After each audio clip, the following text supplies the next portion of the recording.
there was a point in my mission, it was right around a year and a half through. I was in this really cool area. It was the coolest area ever. I loved it to death. And then I got emergency transferred, and I was pretty upset. But I got sent to this one area that kind of like nobody wanted to go to. And I remember I was really bummed. And it was super small. Like, this area was teeny tiny, man. It took us like 3 weeks to knock on every single door in the entire area. Like, that's every single door in not that long. And so we had knocked on every single door. We knew pretty much everybody in that area. And it was a really small branch. There were maybe 10 to 20 members. It was really small. But I remember one day I was on exchanges and the zone leader came into my area. We were just knocking on doors, you know, because a couple of our lessons had fallen through. And as we were going through, we knocked on this one door, and this lady came out, and we started talking to her, and she's like, "Oh, you guys didn't come to visit me last time you came over." And we were both like, "What? I've never seen you before."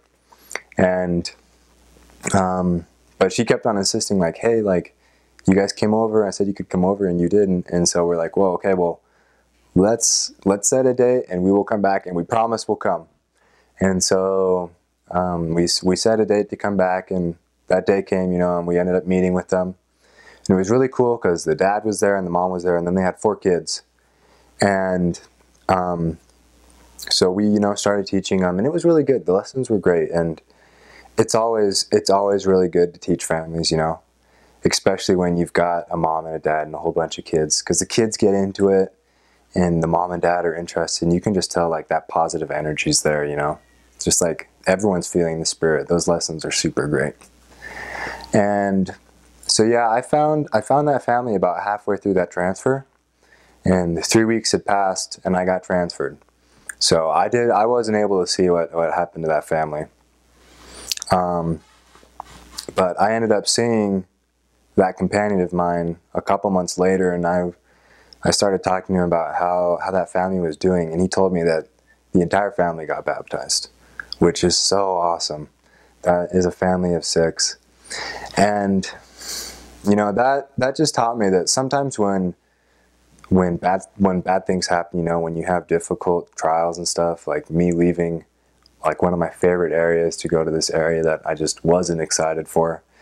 I mean, I ended up finding a family of 6 people that ended up getting baptized, you know. There's a reason to the difficulties that happen in the mission. I think more so than anywhere else in life, you know. You'll be able to, once the trial passes, you'll be able to see very quickly why it happened in the mission and the blessings that came from it.